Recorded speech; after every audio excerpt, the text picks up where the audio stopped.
Hola, ¿cómo están? Hoy día les traigo un caso en que el que miente nunca pierde. El 18 de septiembre en Chile es un día de celebración o de tragedia. Y los accidentes pasan, pero a veces no son solo accidentes. A veces hay alcohol, muertes, mentiras. Creo que lo más notable del caso que les voy a contar hoy es la mentira. Porque además es la única verdad establecida por los tribunales. Hay otras verdades que nunca sabremos.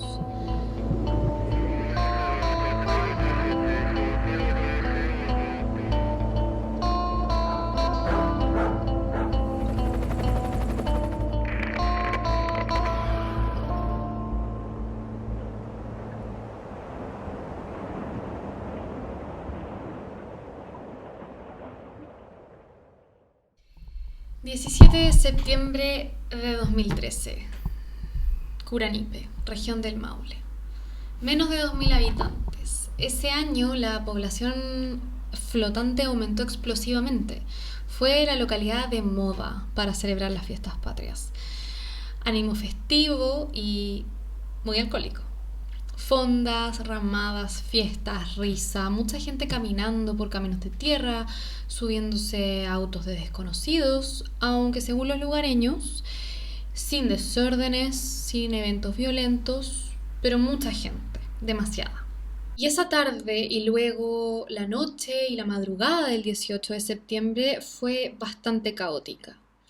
Y según se supo después, por los medios de prensa, el contingente policial que iba a ir a prestar refuerzo a la policía no llegó sino después, en el 18, durante el día, durante la tarde, cuando ya quizás no se podía prevenir la historia de hoy. 18 de septiembre de 2013, entre las 5:30 y 6 de la mañana. En esta localidad, dos jóvenes estaban de pie cerca de una garita de una especie de paradero, en la intersección entre la ruta principal y una ruta interior, en Quinta Chile. Estaban temblando, en shock. Eran Sebastián Edwards y Sofía Gaete. Estaban horrorizados, no eran del lugar y habían presenciado algo horrible. Estaban disfrutando de los días feriados de fiestas patrias y algo terrible acababa de pasar. No sabían qué hacer. Y justo en ese momento, a las 5:55 o 6 de la mañana, pasó caminando un panadero que vivía y trabajaba en el sector. Iba a su trabajo mientras muchos de los jóvenes volvían de sus carretes. Estos dos jóvenes se acercaron a él y le preguntaron si es que era de ahí. El panadero les dice que sí, y ellos entonces espontáneamente y muy nerviosos le explican que acababan de presenciar un accidente horrible. Una camioneta blanca, doble cabina, acababa de pasar a toda raja por ahí y había atropellado a una persona. El panadero, obviamente preocupado, intenta ayudarlos y justo ve pasar por la ruta a un colectivo. Le hace señas, pero él iba con pasajeros y aunque conocía al panadero, como en cualquier pueblo pequeño, no se detuvo. Fue a dejar a sus clientes y luego al volver por la misma ruta, por la única ruta principal, se detuvo. Ya había visto que se trataba del panadero a quien conocía, con dos jóvenes que nunca había visto antes. Y apenas se detuvo, Sofía y Sebastián volvieron a contar la misma historia. Estaban en la garita cuando vieron una camioneta blanca atropellar a una persona. El colectivo retrocede, se estaciona a un costado de la carretera y comienzan a buscar, alumbrando como podían, yo asumo que con sus teléfonos, el lugar donde podría estar la víctima. Buscaron hasta que dieron con él. Era un hombre de entre 30 y 40 años, en muy mal estado, incrustado en alambre de púas, con la polera arriba, los pantalones abajo y la cara tapada. Sofía y Sebastián no fueron capaces de acercarse a la víctima, estaban muy traumatizados, por lo que solamente el colectivero con el panadero se acercaron, le silbaron, lo llamaron, el colectivero le dijo un par de veces amigo, amigo, pero no hubo respuesta. El hombre estaba muerto. Volvieron todos al colectivo, se subieron los cuatro y partieron al retén de Curanipe para dar aviso del accidente. En el camino, Sofía y Sebastián repetían la historia de la camioneta blanca doble cabina. Cuando iban en el colectivo, los lugareños les preguntaron qué estaban haciendo ahí, en la garita donde los habían encontrado. Y ellos dijeron que iban a Peyúgue. Extraño, pues estaban yendo hacia el lugar incorrecto. Estaban esperando transporte público en la dirección opuesta. Peyúgue estaba hacia el otro lado. Y esto le llamó la atención al panadero, aunque quizás solo era una confusión. Les preguntaron cómo habían llegado hasta ahí desde las fondas. Y Sofía y Sebastián dijeron que no recordaban. Aquí no queda muy claro, pero al parecer el colectivero dejó en el camino o en su trabajo al panadero y llevó a los dos jóvenes hasta el retén. Pero los dejó en la calle donde se ubicaba este, porque estaba todo el tránsito cortado. Había habido otro accidente mortal en ese sector. Un estudiante de 21 años iba caminando con su polola, también había viajado al lugar para celebrar, y fue embestido por un auto a toda velocidad que iba conducido por un menor de edad en estado de ebriedad, y su polola tuvo que ver eso en primera línea. Ese imputado no se había alcanzado a dar a la fuga, o no había podido, o no había querido, a diferencia del que iba en la camioneta blanca. Este segundo accidente en realidad ocurrió primero, fue como a las 5 de la mañana, y es importante para entender algunas confusiones y demoras en esta historia, al menos según ciertas versiones. Tanto Sebastián como Sofía dijeron que habían intentado llamar a carabineros y a ambulancias y no habían tenido éxito. Otra cosa que mencioné y que simplemente quiero recalcar es que los que vieron al accidentado en el primer momento, más en concreto el colectivero, señaló en el juicio 2 veces distintas que esta víctima tenía la cara tapada, pero eso nadie más lo menciona y tampoco nadie se hace cargo de ese punto. Y a mí me surge la duda porque los que levantan el cuerpo tampoco lo señalan, ni se sabe si es producto del impacto o podría ser porque alguien sintió vergüenza y le tapó la cara. Y aún antes me surge la pregunta, ¿tapado con qué? ¿Con ropa? ¿Con ramas? Sofía y Sebastián llegaron al retén a las 6:45 de la mañana del 18 de septiembre de 2013. Entraron al lugar, ambos nerviosos, asustados, y le dijeron al funcionario de guardia lo que vieron, que a las 5:45 de la mañana presenciaron este accidente provocado por una camioneta blanca doble cabina que huyó. Dicen en concreto que estaban en la garita esperando locomoción y sintieron unos pasos, y que ven una camioneta blanca contra el tránsito y luego un golpe. Y luego la camioneta sigue su camino. Ellos se acercan y ven una persona tirada. Llaman a la ambulancia sin resultado hasta que pasa el colectivo que los llevó al retén. El funcionario de guardia del retén le pide a otro funcionario que estaba de servicio en la calle, pero muy cerca del lugar, por el otro accidente, que vaya a verificar, obviamente, que sea cierto que hay una persona fallecida con este antecedente informal que estaban entregando estos testigos. Los funcionarios van al lugar y efectivamente ven a esta persona fallecida. Le avisan al retén y a las 7 de la mañana el funcionario de guardia llama al fiscal. El fiscal da las instrucciones protocolares. SIP y SIAT al sitio del suceso para identificar el cadáver y buscar la camioneta blanca. Aquí, cuando algunos funcionarios declaran en el juicio, hablan de múltiples llamados al retén, informando de un accidente, el que siempre se anotó como si fuera el accidente del joven de 21 años. Y ante estos llamados, los funcionarios respondían que ya sabían del accidente, que ya estaban en el lugar. Recién con estos testigos, Sofía y Sebastián, que habían llegado al retén, los funcionarios se dan cuenta de que probablemente algunos de estos llamados que entraron desde las 5:30 de la mañana se referían a este otro accidente. Lo raro es que, desde la perspectiva de los funcionarios, fue un error que se anotó mal, pero los testigos dijeron que no habían logrado comunicarse. Alrededor de las 7:30 de la mañana, llega el personal de la SIP, que son los de la sección de investigación policial de las comisarías, al retén y reciben las instrucciones que había dado el fiscal. Debían concurrir al lugar, identificar el cadáver y buscar como sea la camioneta blanca. Gracias a este valiosísimo aporte de los testigos Sofía y Sebastián, había posibilidades serias de encontrar al responsable huyendo en su camioneta blanca. Encontrarla era una prioridad. Probablemente el conductor de esa camioneta todavía tendría alcohol en la sangre, de ser el caso, atendido el contexto, 18 de septiembre. Sofía y Sebastián estuvieron en el retén hasta alrededor de las 7:45 de la mañana, prestando su declaración escrita y formal, firmada por ellos. Por otro lado, el colectivero, después de dejar a estos jóvenes en el retén, emprendió su camino hacia algún centro de salud del lugar, en busca de paramédicos para poderlos llevar ahí. No me quedó claro si el colectivero dijo que cuando llevaba a los pasajeros al principio de la historia, vio, además de estos jóvenes y del panadero, un jeep amarillo. O bien cuando va a buscar a los paramédicos lo ve en las cercanías del accidente.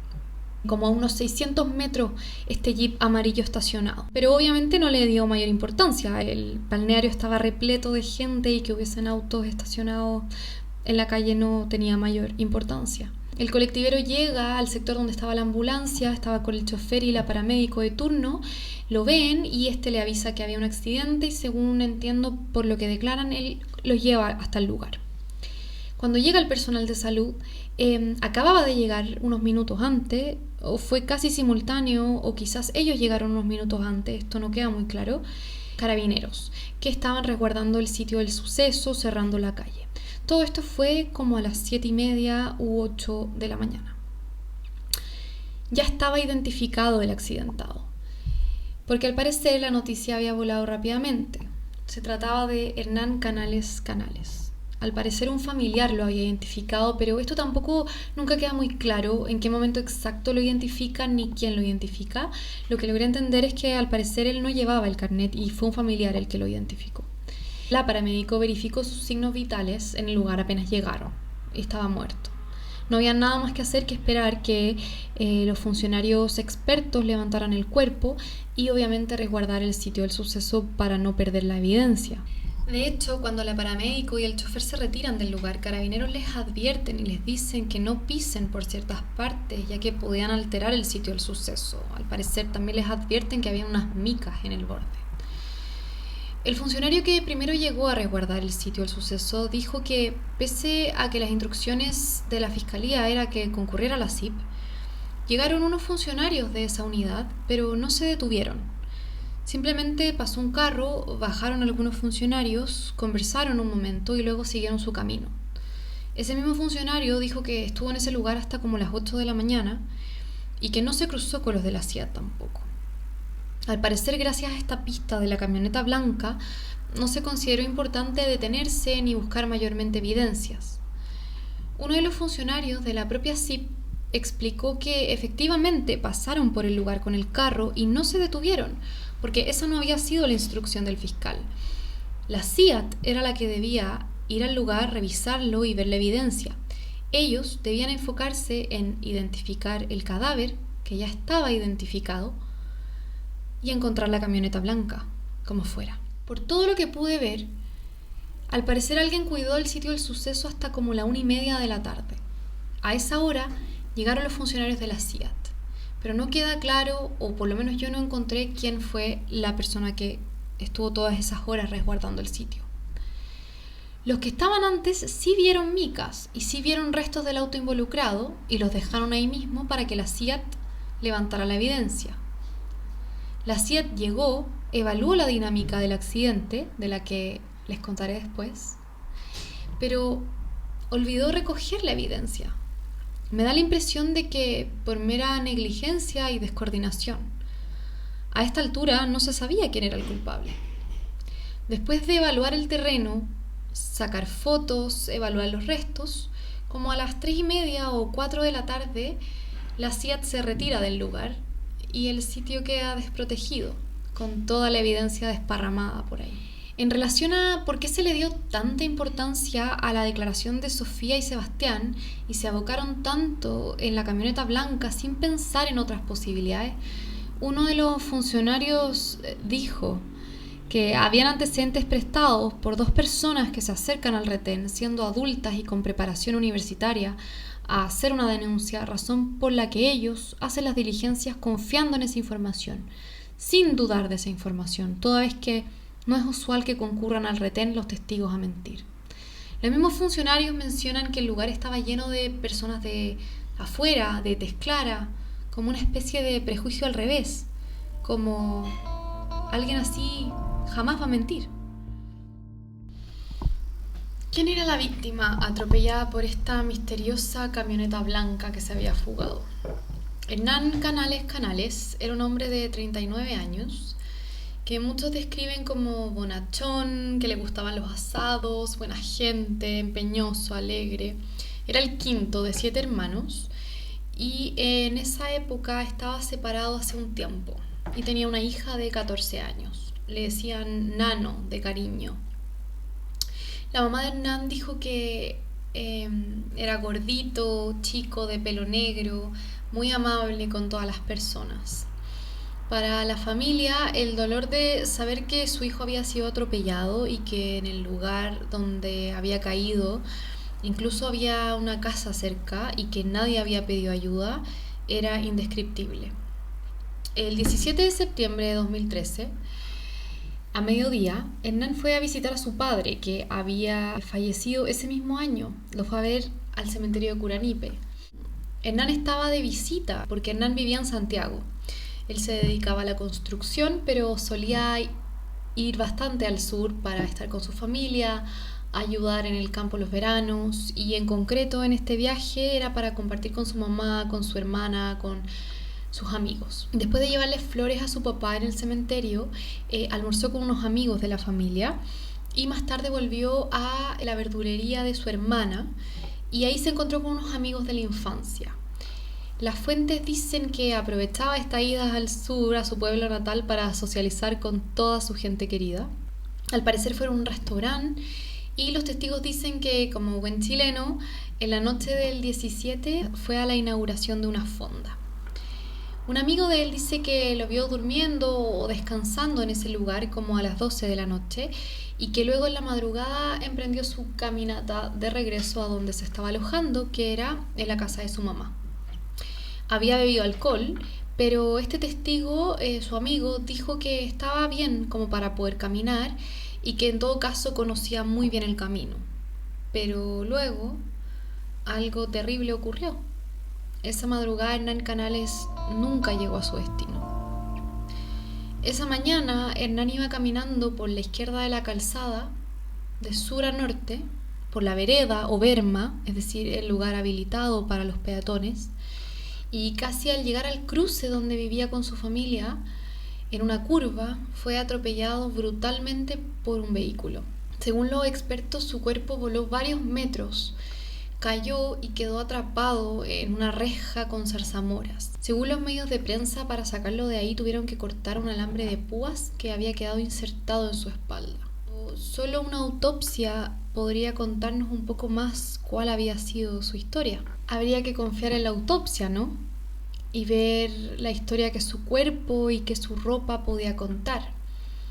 Y aquí las cosas se ponen turbias. O bueno, más turbias. Mientras la policía estaba en plena búsqueda de la camioneta blanca, el cuerpo era levantado del sitio del suceso para ser llevado al servicio médico legal. Pero en el juicio solo declara la perito que hace la exhumación del cuerpo. Pero, ¿por qué exhumación? Si se suponía que se había hecho una autopsia con un informe y todo el día en que levantaron el cuerpo. ¿Por qué el primer médico que hizo el protocolo de autopsia no declaró? Un primo de Hernán, que se había enterado del atropello ese mismo día, como a las 8 de la mañana, intentó ir al lugar, pero Carabineros no lo dejó pasar. A esa altura ya se sabía que era Hernán porque alguien lo había reconocido. Dice que el cuerpo lo llevaron a Cauquenes y a las 9 de la noche lo entregaron. Esto es interesante porque luego la madre y la hermana también en entrevistas posteriores dicen que se supone que el cuerpo se demoró muchas horas en ser levantado, al menos después de que llegara la CIAT, que es como desde la 1:30 de la tarde. Y luego lo llevaron al servicio médico legal a un lugar que está por lo menos a 1 hora de distancia y que luego se hizo una autopsia, pero la entrega fue bastante rápida. ¿Cómo se pudo hacer una autopsia en tan poco tiempo? Carabineros buscó por todos los medios al hechor, desde horas de la mañana hasta las 4 de la tarde del 18 de septiembre. Recorrieron esa localidad, las aledañas, visitaron alrededor de 15 domicilios en donde había información de posibles camionetas blancas o posibles testigos. y gastaron tiempo valiosísimo en seguir la pista entregada por nuestros ilustres testigos, Sofía y Sebastián, hasta que encontraron a una vecina que había estado a las 5 o 6 de la mañana en el lugar del accidente y de hecho había pasado por ahí en una camioneta blanca, doble cabina. Bingo. Esta vecina estaba en su casa cuando en la mañana del 18 de septiembre carabineros tocaron su puerta y le explicaron la razón por la que querían entrevistarse con ella. Había habido un accidente en Quinta Chile a las 6 de la mañana y los testigos decían que era una camioneta blanca la responsable. Ella les cuenta que efectivamente pasó por el lugar en su Kia blanco, de sur a norte, ya que fue a buscar a su hija a una de las ramadas de Curanipe. Les dice que pasó por el lugar del accidente como a las 5:40 o 5:45 de la mañana y que observó a una joven abrazada con un joven. No les vio la cara, pero ella tenía el pelo largo y se notaba que eran jóvenes. Siguió su camino y recordó ver un jeep detenido al final de la barrera de contención con las luces apagadas en la orilla. Y, sin saberlo ella, todo esto a metros del accidente. Pero no había nadie en el jeep. No le llamó la atención especialmente. Fue a buscar a sus familiares y luego, como 20 minutos después, volvió a pasar por el mismo lugar. Y el jeep seguía ahí. Dice que era cuadrado, con las puertas abiertas. No dice el color, pero dice era más claro, con una rueda atrás, modelo antiguo pero moderno, en la orilla de la carretera. Como era una noche caótica, no le llamó la atención, pero ahora que la interrogaban por un accidente, le hacía sentido. Los carabineros le preguntaron a esta vecina sobre su camioneta blanca doble cabina y si es que la podían revisar. Y ella, con gusto, los lleva a donde estaba su camioneta estacionada, la revisan y no tenía nada, ni un solo rasguño. Esta testigo y otra testigo más, que es una lugareña joven, son muy importantes. Esta lugareña joven también estaba en las fondas y ella pasó en auto y vio a Hernán caminando. Lo vio como a 15 minutos del lugar del accidente, como a las 5 o 5:15 de la mañana. Estos dos testigos permiten ubicar el accidente a aproximadamente las 5:30 de la mañana. Ya al caer la noche del 18 de septiembre, 17 horas después del accidente, Carabineros se da cuenta de que la pista de la camioneta blanca es una calle sin salida y que quizás es una confusión de los testigos. Quizás era clara, pero no blanca. Deciden volver al sitio del suceso, por donde, según las palabras de los propios funcionarios, antes solo habían pasado y que ya no estaba ni protegido ni resguardado, a buscar posibles evidencias. Recién en ese momento. Nada aseguraba que todavía hubiese evidencias en el lugar y que las que hubiese no estuviesen alteradas durante esas 17 horas. Además se suponía que la CIA había recogido todo, pues a eso habían ido. Pero los de la CIP deciden volver a buscar algo más que se hubiese escapado, más vale tarde que nunca. Y encuentran algo. Entre la berma y la franja fiscal había pintura color mostaza o amarilla, pedazos de mica gris y naranjo. Justo al costado del camino por donde Hernán había sido atropellado, a centímetros de la barra de contención. Había vidrios de foco, plásticos de mica. Era evidencia de fácil acceso. Los propios funcionarios dijeron eso. Y en realidad creo que era un golpe de suerte que todavía eso estuviera ahí. Llamaron al fiscal, le contaron de este hallazgo y él ordenó que se levantara como evidencia. ¿Se dan cuenta de que quizás podría ser que los testigos se hubiesen confundido? Entonces empiezan a buscar una camioneta de color amarillo o mostaza. Ya eran las 10 u 11 de la noche del 18 de septiembre. Como se trataba de un pequeño pueblo, los funcionarios locales deciden asistir al velorio de la víctima y conversar con la familia. Esta diligencia fue fundamental y, en mi opinión, hay que reconocer por fin un buen trabajo policial, que es apoyarse en la comunidad. Ya eran la 1 o 2 de la mañana del día 19 de septiembre, casi un día completo después del accidente. Llevaron al velorio toda la evidencia, los trozos de pintura y mica en las bolsas, y se la mostraron a los parientes y amigos de Hernán. Explicaron que quien había atropellado a su familiar iba en un auto de ese color y no blanco y que los ayudaran a buscar. Los familiares toman nota y quién mejor que ellos, obviamente, para ayudar a encontrar al responsable. El día 19 de septiembre transcurre, la familia intenta asumir la pérdida, la localidad por fin cuenta con refuerzo policial y mayores controles porque ya cargaban con 2 muertos en su espalda, y la mayoría de la gente seguía tomando alcohol, comiendo, disfrutando, sin preocupaciones. Casi a las 4 de la tarde del 19 de septiembre, ya sin esperanzas de encontrar a un culpable, un día y medio después del atropello, un primo de Hernán, que había ido al velorio y que estaba atento a los autos, estaba detenido en un taco, esos que se forman en los pueblos pequeños cuando llega la gente de afuera y que las calles no dan abasto. Y en la ruta principal de Curanipe a Peyúgue ve una camioneta, un jeep color mostaza, que lo adelanta. Y al pasar por su lado, tenía los daños. Esos daños como si hubiese atropellado a alguien. Esos daños que la guata te dice, aquí pasó algo. Esa madrugada en el velorio, el sargento les había dado un teléfono de contacto para que lo llamaran por cualquier cosa.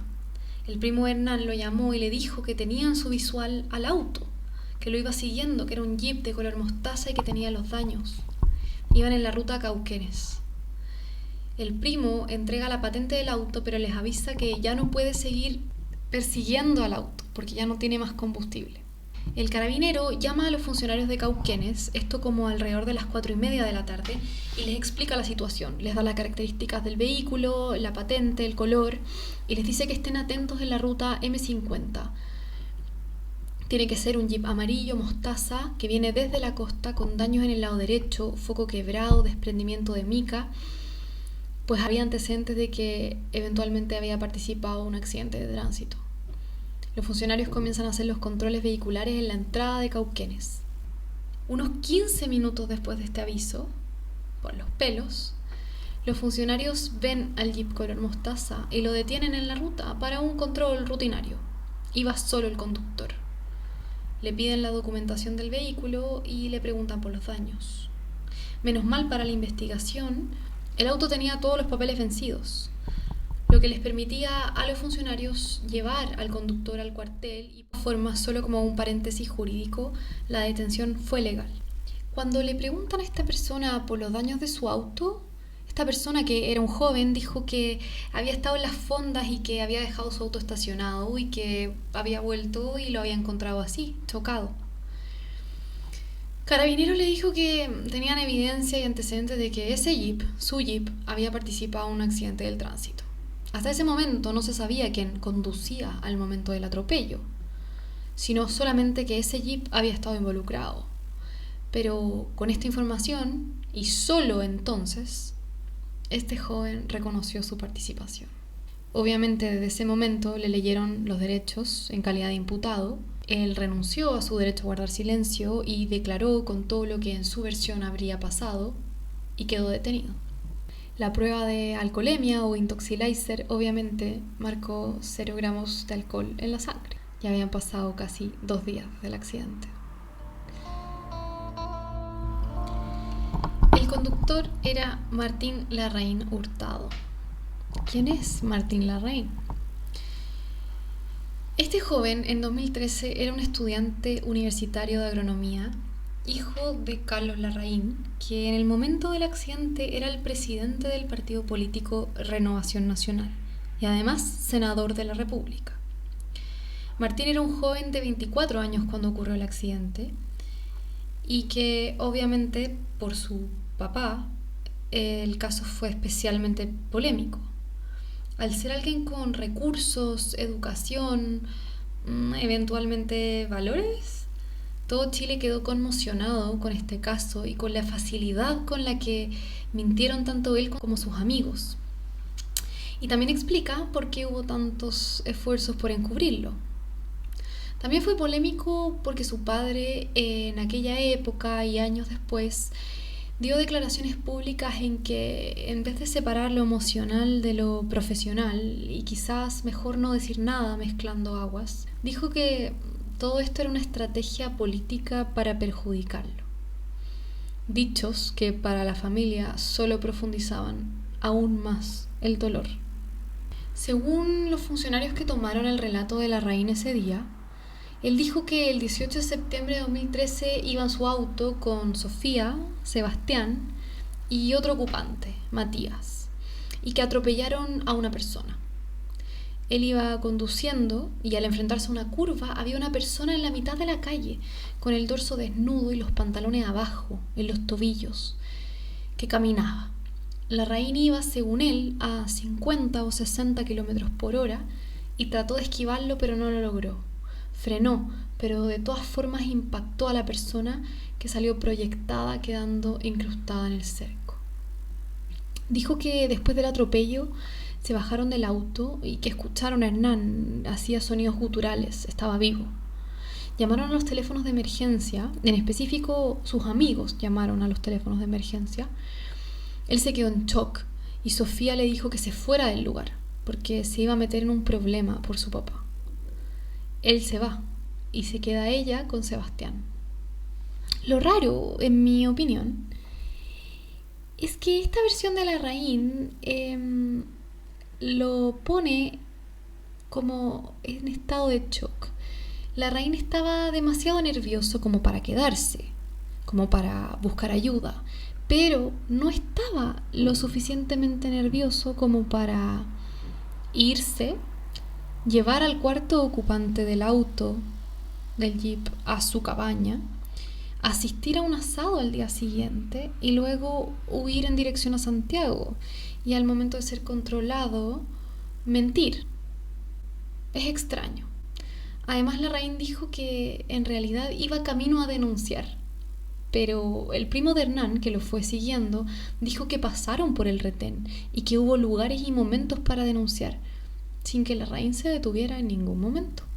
En relación al alcohol, todos los testigos de la defensa, así como Larraín, dicen que él no había tomado nada, o que solo había tomado un vaso de ponche en la tarde y que estaba en condiciones para manejar. Esto es información de la prensa porque no es una declaración pública, pero al parecer en una primera declaración, Larraín dijo que había tomado unas piscolas y ponche, pero en la segunda declaración fue a la fiscalía a decir que no sabía por qué había dicho eso y que en realidad no había tomado nada. Lo importante de esta declaración es que quedó clarísimo que en la mañana del 18 de septiembre, Sofía y Sebastián habían ido al retén de carabineros con el específico propósito de mentir y hacer perder el tiempo a la policía y eventualmente que nunca se supiera quién había atropellado a Hernán. Había un hombre muerto, pero mucho más vital era proteger a su amigo, porque era hijo de un político. Habían hecho a la policía perder casi 24 horas en base a una pista falsa.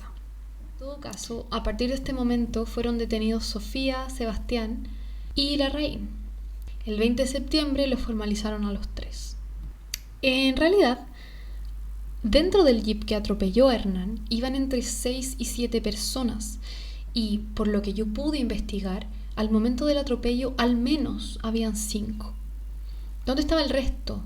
¿Por qué nadie se quedó en el lugar para asegurarse de que llegara asistencia? ¿Por qué ninguno de ellos tocó en alguna casa cercana, gritó, llamó a alguien, lo que fuera? De aquí en adelante este caso se pone muy extraño. Estas personas que iban en el jeep, al menos 2 de ellas, Matías, que ya lo mencionamos, y Bárbara, luego a lo largo de la investigación declaran, pero además aparecen 2 testigos más. Sebastián 2, le vamos a decir para no confundir, y Jorge. Uno de ellos declara en el juicio y el tribunal lo tiene como fundamental para, y aquí va un spoiler, absolver a Larraín.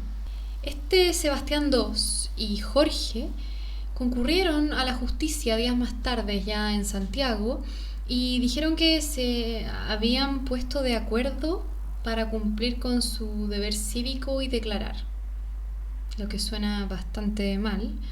Declararon diciendo que ellos iban caminando también por el lugar, iban a pie, tal como Hernán, y venían desde las fiestas. De hecho, habían parado en un servicentro y vieron en primera línea el accidente, supuestamente.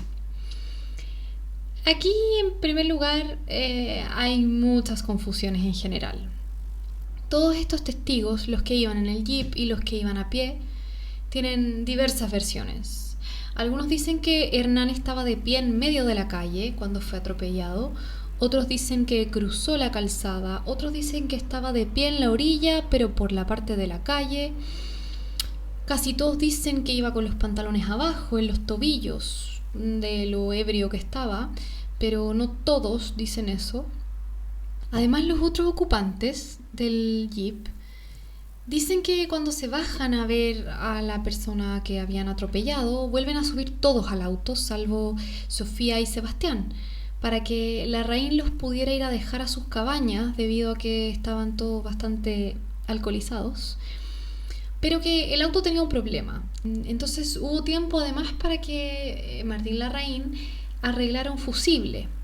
Por lo tanto, esas fueron las prioridades. Las prioridades fueron arreglar el fusible del auto y llevar a los amigos a las cabañas, antes que apresurarse a buscar ayuda.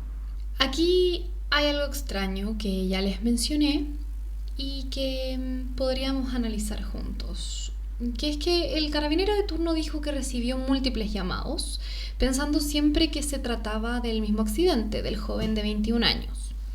¿Cómo es que todas estas llamadas sí lograron entrar, pero justo las llamadas de Sofía y de Sebastián no, porque ellos dicen que llamaron sin éxito? Pero los testigos que iban a pie, Sebastián 2 y Jorge, ellos cuando declaran dicen que cuando ven el accidente en primera línea, que ya les voy a contar cómo fue eso, llaman a un amigo para que los fuera a buscar. Y entonces cuando los llegan a buscar, todos ellos van juntos a ver lo que había pasado y les preguntan a los que estaban ahí en el jeep. Y Sebastián, el imputado, les dijo que todo estaba bajo control, que ya habían avisado, que ya habían llamado a las autoridades. Por lo tanto, si es que efectivamente lograron comunicarse, porque efectivamente otras versiones dicen que lograron dar el aviso y que en realidad es culpa de Carabineros, que solamente fue una confusión con el otro accidente, me llama la atención que si alguno de estos llamados fue de ellos, Carabineros siempre dijo que cuando los llamaron respondían que ya sabían del accidente, que ya estaban en el lugar, que ya estaban viéndolo, porque pensaban que era el del joven de 21. Es decir, que cuando llaman a los números de emergencia, la respuesta del retén de los carabineros había sido que ya estaban al tanto y ya estaban ahí. Pero al hacer estos llamados, Sofía y Sebastián también estaban ahí, en el sitio del suceso. Por lo tanto, ¿cómo es que si presenciaron algo tan terrible no se aseguraron por todos los medios de que llegara la ayuda? ¿Cómo es que no intentaron aclarar estos errores de comunicación? Las confusiones siguen sumando. Si bien esto es público, no es tan conocido. También hubo una querella en contra de estas dos personas que ya les mencioné, Sebastián 2 y Jorge, que eran los que iban a pie, caminando. Estos testigos iban caminando en el lugar cerca de Hernán. La familia de la víctima, que sí tuvo acceso a todos los antecedentes, presentó una querella en contra de ellos y la fiscalía separó esa investigación para investigarlos a ellos también por obstrucción a la investigación. Yo en la investigación que hice para este capítulo no logré encontrar lo que finalmente pasó con esa investigación. ¿Y por qué se presentó esta querella? La familia de Hernán se querelló contra ellos porque ellos declararon diciendo que habían estado en las fondas y que estaban caminando por el mismo sector de Hernán y que lo vieron en estado de ebriedad y lo tomaron del brazo y que caminaron con Hernán, pero que en un momento se les soltó. Y entonces pasaron unos segundos, los testigos describen que se taparon la cara porque venía un auto y entonces a los segundos un auto lo atropelló. Se les había soltado porque estaba ebrio y se había tirado a cruzar la calle y estando en la mitad de la calle fue atropellado por un jeep que venía a 60 km/h. Estos testigos entonces, y uno de ellos que declaró en juicio, reafirmaban la versión de que efectivamente había sido un accidente inevitable por la Larraín. ¿Cuál era el problema? Que su versión al parecer era un poco irreal, y además estos testigos no solo eran del mismo círculo social y de amistades que los involucrados, sino que Jorge era primo de uno de los ocupantes, Matías. Ellos son los que hablan de que concurrieron por remordimiento y se pusieron de acuerdo para ir a cumplir con su deber cívico. Ellos van a la fiscalía en Santiago y declaran días más tarde y cuentan todo esto. Pero para la familia de Hernán y su abogado se hace evidente que hay problemas, porque mencionan lugares, recorridos y tiempos que no tienen sentido. Conforme a lo que ellos describen cuando declaran, ellos van caminando desde un servicentro y solo avanzaron 150 metros con Hernán del brazo. Pero el lugar donde fue el atropello fue a unos 700 metros de ahí. Por lo tanto, esto implicaba que cuando Hernán se les soltó, tuvo que haber corrido 500 metros en estado de ebriedad como estaba y eventualmente con los pantalones abajo en los tobillos y en solo segundos. Es decir, la víctima corrió todo ese tramo en estado de ebriedad absoluto en segundos. Pero además, describieron el accidente en un sentido inverso, es decir, la descripción que ellos hacen implica que el jeep venía en la dirección opuesta en que científicamente se acreditó que venía. Podría ser un error de orientación, pero la querella acusa que ellos señalan expresamente que no pudieron ver el impacto por la visual que tenían en relación a la trayectoria del jeep. Por lo tanto, esto no tiene ningún sentido. Lo que describen implica que Hernán corrió o debió haber corrido hacia atrás y que aparece la camioneta en el sentido acreditado, lo que no tiene ningún sentido en el lugar donde fue encontrado efectivamente el cuerpo, o bien que corrió hacia adelante y entonces la camioneta venía al revés de cómo en realidad venía. Finalmente, además, estos dos querellados dan versiones diferentes entre sí en relación a si se acercaron o no después de haber visto en teoría este accidente a ver el cuerpo. Dentro de este evento confuso entonces está también lo que ya les conté, que estos dos personas que iban a pie, Sebastián II y Jorge, llaman a un amigo para que los vaya a buscar después de presenciar esto tan traumático. Y efectivamente, según algunas declaraciones después del accidente, se acerca otro auto. Algunas versiones dicen que este auto solamente iba pasando por ahí. Según Sebastián II y Jorge se suben a este auto que los fue a buscar y en el auto se acercan al lugar y entonces hablan con Sebastián, el imputado, que estaba ahí y le dice que estaba todo bien y que ya habían llamado a la autoridad. Según otra versión, estos testigos nunca se acercan. Pareciera ser que casi todos coinciden en que este otro auto, que también era de los mismos círculos de vacacionantes y amigos, se acercaron a ver qué pasaba y los que estaban ahí les dijeron que estaba todo bajo control. Sin embargo, Larraín dijo que después del accidente no se acercó ningún otro auto al lugar. Lo que en mi opinión es curioso, por ejemplo, en este tema es que el testigo Jorge reafirma tajantemente, a pesar de decir que se taparon el rostro apenas Hernán se les soltó del brazo para no ver el accidente y que además no pudieron ver el impacto por la trayectoria del jeep porque el jeep les tapaba la visual. Así todo, afirma tajantemente que el jeep en ningún momento se subió a la berma, a la vereda. ¿Cómo puede afirmar eso con tanta seguridad?